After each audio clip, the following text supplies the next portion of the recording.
Hi friends, வணக்கம். இன்றைக்கி நம்ம today Asia good day channel என்ன பார்க்க போகிறோம் அப்படின்னா, பிரவேஷிகால பாட்டிய புஸ்தக் 1 அதில் தோஹா இருக்கும் இல்லையா. ஸோ அதில் இன்னைக்கு ரஹீம் கே தோஹே அதுதான் வந்து பார்க்க போகிறோம். கண்டஸ்த் மனப்பாட பகுதி இருக்கும் இல்லையா, அது ஆல்ரெடி வந்து நம்ம கபீர் அவர்களினுடையது பார்த்துட்டோம். இப்போ வந்து ரஹீம் கே தோஹே அந்த 5 இந்த 5ம் இம்பார்ட்டன்ட் இல்லையா. அண்ட் தென் வந்து இதுக்கு முன்னாடி இன்னொன்று இருக்குது. ஸோ இப்போ இந்த ஃபஸ்ட்டு ரஹீம் அவர்களினுடைய 5ம் பார்த்துடலாம். ஓகேவா. ஓகே, இப்போ ஃபஸ்ட்டு பார்க்கலாம். पावस देखी रही मन कोयल साधे मौन अब दादूर वक्ता भये हमें कहे पूछत कौन. அதாவது தாதூர் அப்படின்னா என்னன்னா இது மேண்டக், அதாவது தவளைன்னு சொல்லுவோம் இல்லையா. ஸோ அது அப்போது என்ன ஆகுது அப்படின்னா, மழை பெய்யும் போது பாவசு தேக்கி ரஹீம்னுடைய மனதில் வந்து என்ன தோணுது அப்படின்னா, அபு தாதூர் வக்தா பயே தன்னை வந்து யார் அப்படின்னா, இப்போ வந்து இது என்ன சொல்ல வராரு அப்படின்றத சொல்லிட்டு நான் சொல்கிறேன். மழை பெய்யும் போது வந்து எல்லாமே வந்து அமைதியாக இருக்கும் இல்லையா. ஆனால் வந்து மேண்டக் தவளை வந்து தன்னை பெரிய ஆளாக வந்து நினச்சிட்டு அது வந்து எப்போவுமே கத்திக்கிட்டே இருக்கும். ஓகேவா. அது எங்கேயும் யாரோட பேச்சும் கேட்காம அது பாட்டுக்கு கத்திக்கிட்டே இருக்கும். ஓகேவா. ஸோ அந்த மாதிரி வந்து இருக்கக்கூடிய விஷயங்கள் இருக்குது. ஆனால் புத்திமான் அப்படின்றது வந்து அறிவாளி மக்கள் வந்து தேவைப்படும் போது தான் பேசுவாங்க. இப்போ எப்படி இந்த தவளைகள் வந்து தேவையில்லாத தருணங்களை மேம்னு பேசி அந்த கத்திக்கிட்டே இருக்குது, அதே போல் அறிவில்லாதவங்க வந்து தேவையே இல்லாத தருணங்களில் அந்த மாதிரி பேசிக்கிட்டே இருப்பாங்க. நம்ம என்ன கேட்குறோமோ இல்லையோ ஹம் கஹே பூச்தே கோன், அதாவது நம்ம என்ன கேட்குறோமா இல்லையா அப்படின்றதெல்லாம் இல்லாமல் அவங்க பாட்டுக்கு பேசிக்கிட்டே இருப்பாங்க. ஆனால் அறிவார்ந்த மக்கள் வந்து அந்த மாதிரி இருக்க மாட்டாங்க. தேவைப்படுகின்ற சமயங்களில் மட்டும்தான் அவங்க வந்து பேசுவாங்க. அவங்களுடைய வார்த்தை வந்து கேட்கப்படணும் அப்படின்ற சமயங்களில் மட்டும்தான் வந்து அவங்க பேசுவாங்க. ஓகேவா. ஸோ அந்த மாதிரி இருக்கிற அவங்க தான் வந்து உண்மையான ஒரு பேச்சாளராக இருக்காங்க. அவங்க தான் வந்து சரியான ஆட்கள் இல்லையா. இந்த மாதிரி தவளை மாதிரி இருக்கிறது வந்து ஒரு தேவையற்ற விஷயம் இல்லையா. அது எப்படி வந்து தேவையில்லாமல் தன்னைத்தானே கத்திக்கிட்டு அந்த மாதிரி இருக்கோ, அந்த மாதிரி தான் வந்து அறிவற்றவங்க இருப்பாங்க. அதே அறிவார்ந்த மக்கள் வந்து அந்த மாதிரி இருக்க மாட்டாங்க. அதுதான் வந்து பாவஸ் தேக்கி ரஹீமன். அந்த பாவஸ் அப்படின்னா மலையை பார்க்கும்போது, பாவஸ் அப்படின்னா மலை. ஓகேவா. ஸோ அதை பார்க்கும்போது ரஹீம் அவர்களுடைய மனதில் அந்த விஷயங்கள் தான் வந்து தோன்றுது. ஓகேவா. ஸோ இந்த கோயில் சாதே மௌன், சரியான மக்கள் வந்து எப்பவுமே வந்து மௌன் அமைதியாக இருப்பாங்க. ஆனால் வந்து இந்த மாதிரி இது இல்லாமல் அறிவில்லாத அந்த மாதிரியான மக்கள் வந்து தேவையில்லாத தருணங்களில் வக்தா பயே தன்னை வந்து பெரிய ஆளாக நினச்சிட்டு பேசிக்கிட்டே இருப்பாங்க அப்படின்றாங்க. ஓகே, செகண்ட் வந்து என்ன அப்படின்னா, ரஹீமன் கட்டின் சித்தான் தை चिंता को चित चेत चिता दहित निर्जीव को चिंता जीव समेत.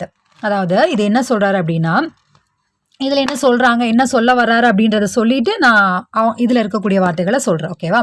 ஸோ இப்போ கவிஞர் என்ன சொல்கிறாரு ரஹீம் அவர்கள் அப்படின்னா, நம்மளுடைய கவலை அப்படின்றது இருக்கு இல்லையா, சித்தான் அப்படின்றது அந்த நம்ம கவலைப்படக்கூடிய அந்த மனிதனுடைய அந்த மனதை வந்து சொல்கிறார். ஓகேவா. சிந்தா அப்படின்னு இருக்கு இல்லையா. ஸோ அதுதான் சிந்தா அப்படின்றது வந்து கவலை. ஸோ அப்படிப்பட்ட கவலை அப்படின்றது சித்தான் அப்படின்னா என்ன சொல்கிறது, அந்த இறக்கும்போது அந்த இறந்த மனிதர்களை வந்து அதில் நெருப்பு ஊட்டுவாங்கள்ல, அந்த புகையூட்டக்கூடிய அந்த நெருப்பு ஊட்டுவாங்க இல்லையா. ஸோ அந்த மாதிரியான விஷயம்தான் வந்து இந்த மனிதனினுடைய அந்த கவலை கொண்ட மனிதனினுடைய உடல். ஓகேவா. ஸோ அந்த கவலை அப்படின்றது உயிரோடவே நம்மை வந்து எரிக்கக்கூடியது அப்படின்றாங்க. நம்ம எப்பவுமே கவலையோடு இருந்தோம், பாஸ்ட்டை நினச்சி ஃப்யூச்சரில் நினச்சி அப்படின்னாலே நமக்கே தெரியும். எப்பவுமே கவலையோடு இருக்கும் அப்படின்னா அந்த மைண்டு வந்து ஒரு இறந்த உடலை போன்றது. அந்த இடத்த வந்து கம்பேர் பண்ணி சொல்கிறாரு. ஸோ கவலை கொள்ளக்கூடாது அப்படின்றதையும், எப்பவுமே வந்து நாம் அந்த கவலையிலிருந்து மீண்டு அடுத்த வேலை என்ன அப்படின்றத பார்க்கணும் இல்லையா. ஸோ இப்போ இங்கே வந்து என்ன சொல்கிறாரு அப்படின்னா, ரஹீமன் கட்டின் சித்தான் தை, ஒரு கடினமான சித்தான் அப்படின்றது இங்கே 2 இடத்த மீன் பண்ணுறாங்க. ஓகேவா. அந்த எரிந்தவர்களினுடைய உடலை எரியூட்டக்கூடிய இடம். ஓகேவா. ஸோ அந்த மாதிரியாக நம்மளுடைய உடல் வந்து ஆயிடும். எப்போ அப்படின்னா, சிந்தாக்கோ சித்து சேத், விடாமல் கவலையோடமே இருந்தோம் அப்படின்னா நம்மளுடைய உடல் அப்படின்றது உயிரோட நிர்ஜீவுக்கோ சித்தா தஹித் தஹதி நிர்ஜீவுக்கோ உயிரற்ற உடலை எரிக்கக்கூடிய அந்த புகை எரியூட்டக்கூடிய இடத்தை போல நாம் கவலை கொண்டுட்டு இருந்தோம் அப்படின்னா நம்மளை வந்து உயிரோடவே எரிக்கக்கூடிய உடம்பாக அது வந்து ஆயிருது. அந்த கவலை அப்படின்றது அந்த மாதிரியான ஒரு அபாயகரமானது, ஆபத்து நிறைந்தது.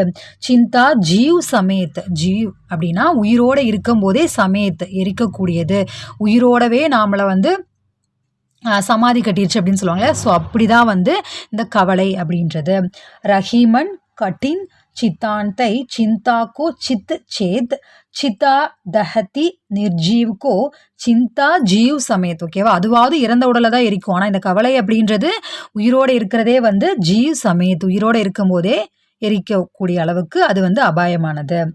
ओके नेक्स्ट थर्ड वन निज कर क्रिया रहीम कही सीधी भावी के हाथ पांसा अपने हाथ में दाव न अपने हाथ. ஸோ இந்த தோஹால வந்து கவிஞர் என்ன சொல்றாரு அப்படின்றத பார்க்கறதுக்கு முன்னாடி நம்ம சேனலை இப்போ தான் நீங்கள் ஃபஸ்ட் டைம் பார்க்குறவங்களா இருந்தீங்கன்னா ஞாபகமாக நம்ம சேனலை சப்ஸ்கிரைப் பண்ணிக்கோங்க. உங்களுக்கு பிடிச்ச விஷயங்களை கருத்துக்களை தெரியப்படுத்துங்க. நான் எடுத்த விதம் புரியுதா, பிடிச்சிருக்கா இல்லையா அப்படின்றதும் அண்ட் தென் மறக்காமல் லைக் பண்ணிக்கோங்க. உங்களுடைய ஃப்ரெண்ட்ஸ்க்கு பிரவேசிக்காகட்டும் இல்லை ஹிந்தி லெசன்ஸ் படிக்கணும்னு நினைக்கிறவங்க ஃப்ரெண்ட்ஸ் எல்லாருக்கும் இதை ஷேர் பண்ணுங்கள், அவங்களுக்கும் இது உபயோகமாக இருக்கும். ஓகே, இப்போ நம்ம பார்க்கலாம். நிஜ் கர் கிரியா ரஹீம் கஹி. அதாவது இப்போ இதில் என்ன சொல்கிறாங்க அப்படின்னா, ரஹீம் வந்து நாம் செய்யக்கூடிய செயல் அப்படின்றதனுடைய செயல் மட்டும்தான் நம்ம கையில் இருக்கு இல்லையா. அதாவது செயலை செய் பலனை எதிர்பார்க்காது அப்படின்னு சொல்லுவாங்களே. ஸோ நம்ம செய்யக்கூடிய செயல் தான் நம்ம கையில் இருக்குது. அதன் பிறகு வரக்கூடிய விஷயங்கள் வந்து கடவுள் கையில் இருக்குது. நாம் செய்கிற செயல் மட்டும்தான், நம்ம பகடைக்காயாக மட்டும்தான் நாம் இருக்கோம். அதன் பிறகு வரக்கூடிய அந்த பலன் அப்படின்றது நம்ம கையில் இல்லை இல்லையா. ஸோ அதன் பிறகு வரக்கூடிய அந்த பலனையோ அதற்கான அந்த ஒரு ரெஸ்பான்ஸாவோ ஒரு ரிப்ளேவாவோ இதற்கான பலன் இது அப்படின்னு நினச்சி நாம் செய்யாமல் கடமை இசை பலனை எதிர்பார்க்காதே அப்படின்னு இருக்கும் இல்லையா. ஸோ அதுபோல் கடமை நம்ம செஞ்சிடறோம், அதனுடைய ரெஸ்பான்ஸ் ஆகட்டும் அதற்கான பலனாகட்டும் அது கடவுளினுடைய கையில் தான் இருக்குது. நாம் வந்து ஒரு பகடைக்காயை போன்றவர்கள் அப்படின்னு சொல்கிறாங்க. ஓகே, இப்போது இதில் என்ன சொல்கிறாங்க அப்படின்றது, நிஜ்கர் கிரியா ரஹீம் கஹி. ஓகேவா, ஒரு செயலை நிஜ்கர் கிரியா அப்படின்னா கிரியா அந்த செயலை செய்வதற்கான செயல் மட்டும்தான் நம்ம கையில் இருக்கு. ஓகேவா, கிரியா சிதி பாவி கே சாத். அப்போது மிச்சம் எல்லாமே சிதி பாவி கே ஹாத், அது வந்து மிச்சம் எல்லாமே கடவுளினுடைய ஹாத், அவருடைய கைகளில் தான் இருக்குது. பான்சா அப்புனே ஹாத்துமே. ஓகேவா, செயலை செய்யக்கூடியது மட்டும்தான் நம்மளுடைய கைகளில் இருக்குது. தாவ் அப்புனே ஹாத் ந. ஓகேவா, அதற்கான அந்த தாவ் அப்படின்னா அதனுடைய பலன், அதனுடைய பிரதிபலன் அப்படின்றது அப்புனே ஹாத் ந. ஓகேவா, நம்மளுடைய கைகளில் இல்லை. ஓகே, நிஜ்கர் क्रिया रहीम कही सीधी भावी के हाथ पांसा अपने हाथ में दाव न अपने हाथ. Okay, next fourth one. अब रही मुश्किल पड़ी गाड़े दोवू काम सांचे से तो जग नहीं ஜூட்டே மிலை நராம். இதில் வந்து ஜூட்டே மிலை நராம்னு இதில் இருக்கும்போதே உங்களுக்கு தெரிஞ்சிருக்கும். இதில் என்ன சொல்ல வராரு அப்படின்னா, இப்போ இருக்கக்கூடிய சுச்சுவேஷனில் ரொம்ப கடினமாக இருக்குது. என்ன அப்படின்னா, சத்தியத்தினுடைய பாதையில் நடக்கிறது அப்படின்றது எல்லோருக்குமே ரொம்ப கடினமாக இருக்குது. அதாவது சத்தியத்திற்கு எதிராக நாம் செயல்படுறது அப்படின்றது ரொம்ப ஈஸியாக இருக்குது. அதே சத்தியத்தினுடைய பாதையில் நம்ம போகணும் அப்படின்னா அது ரொம்ப முஷ்கில், கடினமாக இருக்குது அப்படின்றாரு. இப்போ சொல்கிறாரு, அபு ரஹி முஷ்கில் படி. அபு அப்படின்னா இப்போ வந்து முஷ்கில் படி கடினமாக இருக்குது. என்ன அப்படின்னா கடே தோவு காம், அதாவது கடினமாக இருக்கக்கூடிய விஷயம் என்னென்னா, நாம் வந்து ஒரு நல்ல வழியில் செல்லக்கூடியது அப்படின்றது வந்து ரொம்ப கடினமான தோவு காம், ரொம்ப கடினமான விஷயமாக இருக்குது.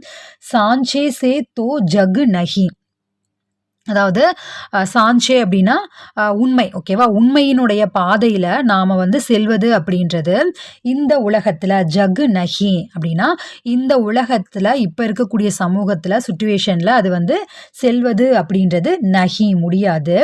ஜூட்டே மிலைன ராம், அப்படி நாம் போய் இது பண்ணுறோம், பொய்யா இருக்கோம் அப்படின்னா, ஆனால் கடவுள் வந்து நமக்கு இல்லை. ஓகேவா, ஜூட்டே மிலைன ராம், அப்படி நாம் வந்து சத்தியத்தினுடைய வழியில் போகலை அப்படின்னா கடவுள் அப்படின்றது நமக்கு அந்த பிராப்தி அப்படின்றது கிடைக்காது அப்படின்றாங்க. ஆனாலும் இப்போ இருக்கக்கூடிய சுச்சுவேஷன் அப்படின்றது அந்த மாதிரி சத்தியத்தினுடைய பாதையில் செல்வது ரொம்ப கடினமாகத்தான் இருக்குது அப்படின்றதையும் சொல்லிட்டு இந்த விஷயங்களையும் சொல்கிறார்.